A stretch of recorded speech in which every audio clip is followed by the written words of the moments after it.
Black Conversations is brought to you by Castle Milk Stout. Savor your richness.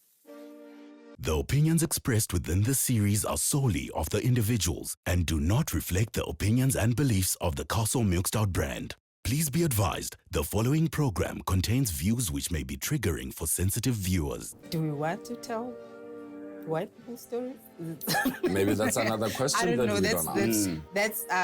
That's another thing. I think sometimes the other eye can see beauty and interest in spaces that one takes for granted yourself.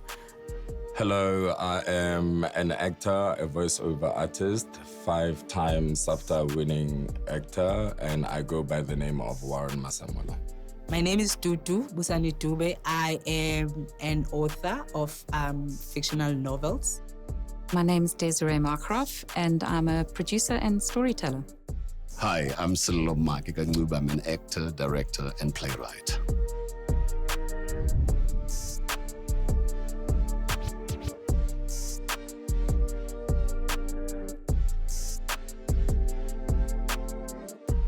Do we need to trend, or are we being influenced by the need to trend so that our stories can be told? We are now talking about having to write in a certain language so that globally you can be heard and be seen. What's an African story if it's not told in an African language? But because it's important to reach as big as an audience as you can. So the first thing is that we are writing in English. We're not writing in our own languages. Are we being influenced by the need to use influencers to influence our work? I don't know if I'm putting it correctly. Well, I think, because of late, people get cast because of the number of followers that they have. You know what I mean? And there's one thing also that we as Black people are suffering. In 1987, I made an observation, and I was with Louis, my co-actor in Was Abed. And in 87, I asked Louis a question. I said, Louis, give me names of white actors who are John Carney's contemporaries. Man, and he went to town, Charles Comain, Joe Stewartson, and he mentioned names. And I said, okay, give me Black ones who are John Carney's contemporaries and are working in the theater. So, and that's what it is now. You know what I mean? So one thing that we are also suffering in our storytelling, we actually are not having, actors or, the passing down of history and the baton in our space. And you look at it even now. Look at now just recently when Brad John fell ill. You know what I mean? There was nobody who was contemporary who could take over. But don't you think that that's changed a lot? If I look at the incredible amount of work that's being produced, South Africa is prolific in content, and the quality of that content is getting better and better. One only needs to look at how Hlomo has done. The Wife has been such a huge success. It's streaming. I have no doubt that there's going to be sales done to it. I have no doubt that that show is going to do well internationally if it just gets out there. But there is a plethora of work that's coming out now, and there is a new braveness that I feel is starting because there's so many more platforms, and so it allows more niche stories to be told. And I think that there is a shift to the kind of content that's being made. I don't know. Do you feel it? As somebody who's watching TV and working it, I don't understand how it works. I've also always felt like there's the lack of guts, of bravery, of just doing things that are things that are going to shock, even if it's not about violence, things that are going to shock everyone, things that are going to have parents saying, no, we're not watching this. People saying, no, we're not watching it. We're boycotting it, yet they're watching it. And as you were talking about how violence is the main story in South Africa now. A couple of years ago, it was witchcraft. And I think people got over that, and then everything was about violence. We seem to want to go with what we think works, when in fact that is not, people are not sitting at home saying, well, we want to watch witchcraft on TV. We want to watch violence on TV. People don't know what they want to watch on TV. Absolutely. They do not know. You give something to them and it's either they like it or they don't. But they don't care. They don't know. Okay, but I want to pick up on something that Dudu said just now, which was about audiences don't know what they want. I mean, I agree with you, but I also disagree, because I think that audiences do know because they choose. I mean, you know, you'll flick channels and try and find what you want. But it's not that audiences are saying these are the stories we should write. They're searching for those stories all the time, and when they land on them, so it's our job as story creators, writers, producers, to be looking for stories that are answering. And I think that there are ways, you know, there's mechanisms which you can find that through focus groups, etc., to see what is resonating with people. And in a way, just earlier on, we were talking about the amount of violence. And on the one hand, we say, as story creators, that we write things that are a reflection of what is happening. So if we're seeing a lot of violence on screen, are we reflecting what writers are feeling, like they're living in a violent world, and that this is a predominant thought? We made a choice to try and tell a story that had zero violence in it. And it was quite difficult. You know, when we pitched this project, it got rejected twice. People were not interested in it. Well, you know, where's the action? Where's the opening scene where somebody gets shot down in a hail of bullets? And, well, that series is now on air, and it's been successful without any violence in it, House of Zwide. But yeah, and the intent was always, let us be light. Let's have a look at relationships, and let's have a look at hope. And where are young people in the world? We don't tell their stories, which is about being hopeful, and the dynamics between families where, you know, we don't understand what our kids are doing on social media. We don't understand the TikTok generation. So I think often the choices that you make as storytellers are where the money comes from. So if broadcasters are saying, you know, we think that we need more action, and action is what attracts viewers, then automatically the industry gravitates into that space. Look at, for instance, Sophia Town. Violent. But look at the writers who were writing at that time. You look at Ken Tembe. He produced a story like The Suit. You know, The Will to Die. And there were nothing else but stories about the human condition and relationship, you know. And the one thing also that I remember at one point, I mean, a white actor, well, I shall not mention her name, said, and made a very callous remark, that black actors cannot play cerebral parts. And that was just when we were making the transition. You know what I mean? And also, the thing was also, I mean, they made a comment again that now that apartheid is over, what is black theater going to be like? You know, black theater is going to die. And that was really also an insult. You know what I mean? Because it's like we are seen as, you know, it's either we're this or that. And we don't have the makeup of the human condition. Black Conversations is brought to you by Castle Milk Stout. Savor your richness. Black Conversations is brought to you by Castle Milk Stout. Savor your richness.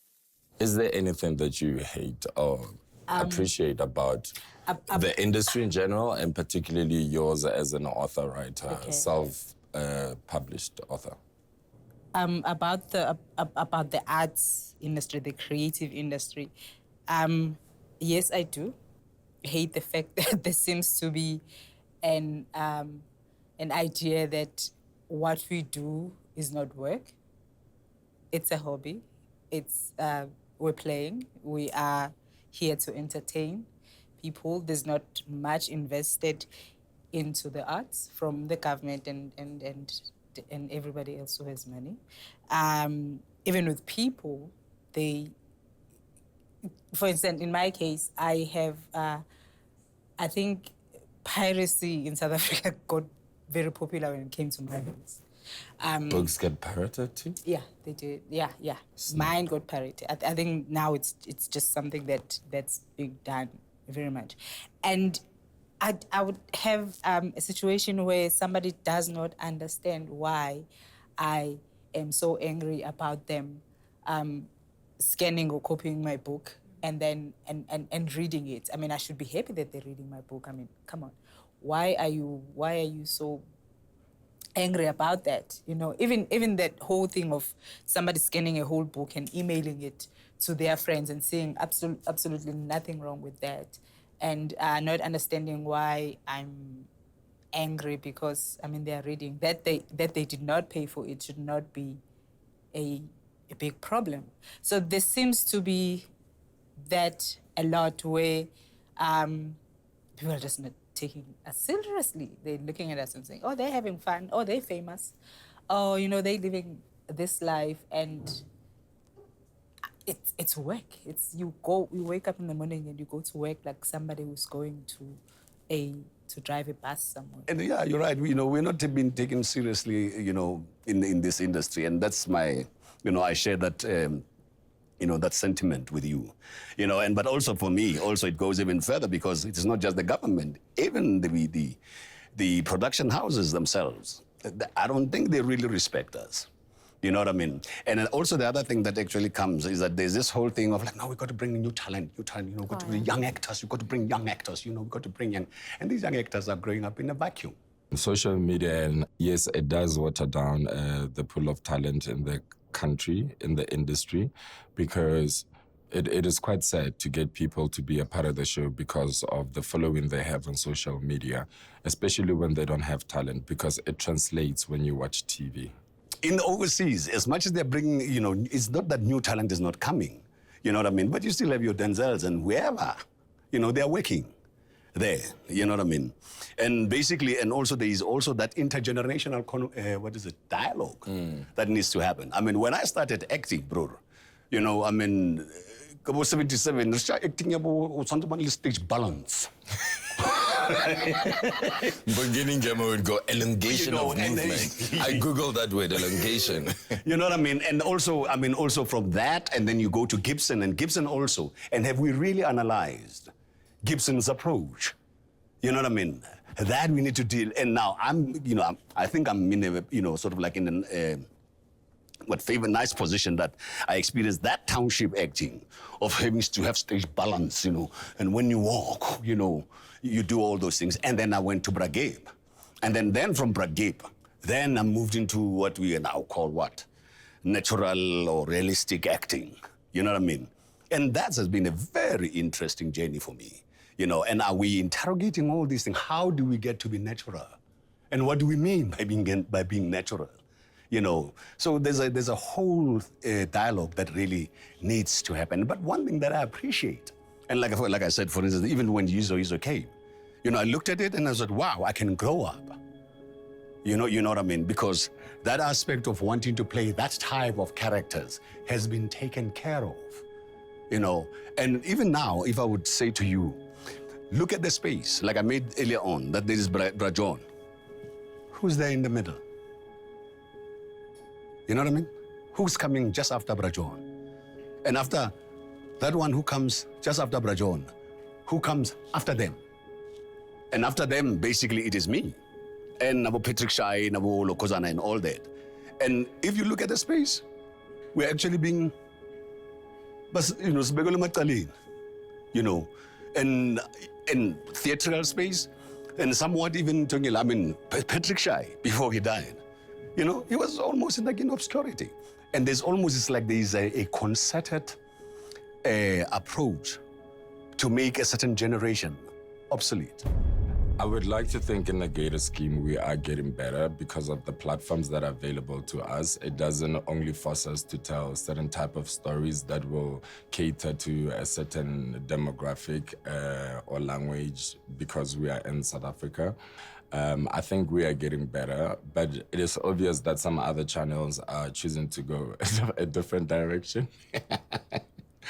And those are the ones that are sometimes pulling us back when we try to advance with real storytelling. I'm much more optimistic because I think that the industry is in a much better space than it was 10 years ago. Just the amount of work that is out there, the amount of platforms that you can create work for, the way that just generally, you can, with very little money, you can start to create content, and if the content's good, people will follow you.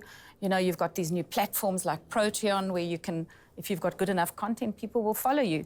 Like in Dudu's case, the books are good, she's self-publishing, people are buying the books, and I think the same thing is happening in our industry. I also think that it is difficult when you sit in the broadcaster's chair because they are driven by ratings. They have to bring audiences in, and they're looking all the time at what are audiences watching, and then trying to guess, okay, well, this is where audiences are, we need to give more of that. So I think it's quite a complex ecology. I don't think it's just that people are making choices, without consideration. But I'm optimistic because I think that we're about to have an explosion of content. I think that especially black film and television is growing. I think that there needs to be 1 or 2 projects that break through into the international market, and it'll be a floodgate of content because we have got unbelievable talent in this country, writers, directors, actors. I mean, just switch on any show, on daily television shows where people are shooting 24 minutes a day, and look at the quality of those performances. We have great actors, Warren, sitting right here in this room. And so I think we are on the brink of an explosion of great content coming out. I think we've got over ourselves about some of the violence. So I feel very optimistic about where we're going. And I hope that I'm right. I don't know. I also hope so, because I heard through the grapevine that Brazil has never gotten royalties. How true is this? It is true. Black Conversations is brought to you by Castle Milk Stout. Savor your richness. Black Conversations is brought to you by Castle Milk Stout. Savor your richness. I mean, talking royalties, I worked with the national broadcaster, and in my young life and young career, I've had like 5 to 6 royalties received. But I heard through the grapevine that, Brazil, you've never received royalties. How true is this? It is very true. And I guess maybe it's on my side. I haven't really maybe followed through, and all that. But if ever we were having a well-managed institution, I remember when I was in the UK and we were doing a play, and there was this one guy who had been, in fact, not even one guy, it was not even that. It was actually John Machikiza. And he was here in South Africa, and he told me that, hey, I just received royalties from appearing in one of the television series. Was it? I don't know whether it was, but in one of the television series. You know what I mean? So basically at that time, they actually showed that people who are actually been looking into that and seeing to it that who actually has got to get, and make a follow-up on those people. I mean, anybody cannot say they can't find me. Don't they know who I am? But I think, but royalties is a real huge issue in South Africa, because there's only one broadcaster that pays royalties, and then it's only to what is nominated as the lead cast. And a lot of shows have got very big supporting roles, and you can have episode 2 or 3 can have the lead role could be a supporting role in a whole episode. So already that's a flawed system that there isn't. And then it's very hard to get those royalties. Nobody's chasing you. Nobody's going to look for you to pay the royalties in general. And then they're the only game in town that does pay royalties. And I think that's a real concern. We've got all the streamers coming in. Everything's a buyout. So the situation that you have is, you're in a show, you get paid, a decent call fee. That show blows up. It's suddenly sold all over. And you've only got that one call fee. Today, I got an email. We're talking about Yizo Yizo. It was so serendipitous. I got an email saying one of the big streamers wants to buy Yizo Yizo. Can I help supply tapes and scripts? This is a show 30 years. We will never get paid for that. There's no royalties that gets paid to anybody for it. So, these are complicated things, and I think that, that leads to artists finding themselves after a big, illustrious career unable to survive. Are you saying also, as an executive producer or a production company, not particularly yours, there are no royalties beyond shoot, unless no maybe you royalties. sell off to another network. Even then, there's no royalties. If you get commissioned, which all local content is based on a commission basis, then there's a fee, and that's that. The most shocking thing for me, I didn't believe it at first, that South Africa, just the royalties is a big issue. People will fight to the court to try not to pay creative their royalties and make money off them for 100 years. Well, how it works in the book space is that writers are basically, if they're published traditionally, they are paid in just royalties, in most cases, which happens to, well, it depends on how much your book sells. If it sells, because you get a what is it called? The money that you get before you do an advance. So the publisher pays you an advance. Say maybe it's 50,000. Your book comes out. They want to make their 50,000 rand back. Before you get paid, they have to get their 50,000 rand back, which probably, all the money they used in producing the book, printing it, editing it, the design, the placing it, the distribution, and all of that. So they have to get that money back. And then after they get that money back, if there's still money that the book is making afterwards, then you get your payment. Some of us make self-publishing look very easy and glamorous, but it's very... producing a book itself is very expensive. And placing it in a bookstore is very hard if you're self-published. Wow. Des, on a lighter note, what are you looking forward to in the future in what you do and as a producer/executive producer? I love the space that I'm in now, which is seeing other young producers grow. I spend a lot of time mentoring. I'm interested in opening spaces for creatives, writers, actors, producers. I think it's an exciting space to be in. And, I want somebody to take my job as a producer. I feel like, I think that there's a lot of really exciting young talent coming up. I think our industry is in good hands. I think there's a lot of really good new producers entering the space. Maybe not enough. If I'd say anything, a lot of people come into the industry wanting to act or to direct, and writing, producing, show running. Line producers. There's so much, and it's an exciting industry. And I think that, people are what change the industry. Braselo, maybe to people my age, because I think you are 3 generations older than I am. What could you say? 3 generations? I'm 22. I'm 22. I'm only 22 years young. But please share There might be violence on this floor. No, but seriously, Braselo, please share with me, so that the others can hear the message. For the past years, I will come across, people say, "Hey, Mom, but when are you having your own production house? You've been long in the industry." You know what I mean? And for me, it wasn't an interest. What made me take was acting. A musician is going to learn the piano and make sure that he knows that instrument, even with his eyes closed. You know what I mean? What is an instrument that an actor uses? This. How much do we understand it? So, if there's one thing that an actor has got to learn, is learn this instrument.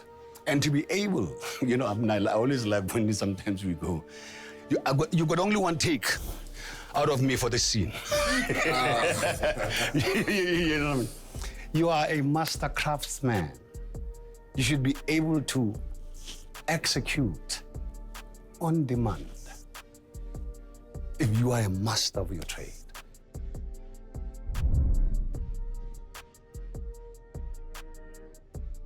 If Long Walk to Freedom, let's say even Mandela himself, was actually sussed and was woke enough to realize what is happening in the world of the arts, he he would have maybe even insisted on saying, no, guys, I hear that Morgan is going to play me in my own story.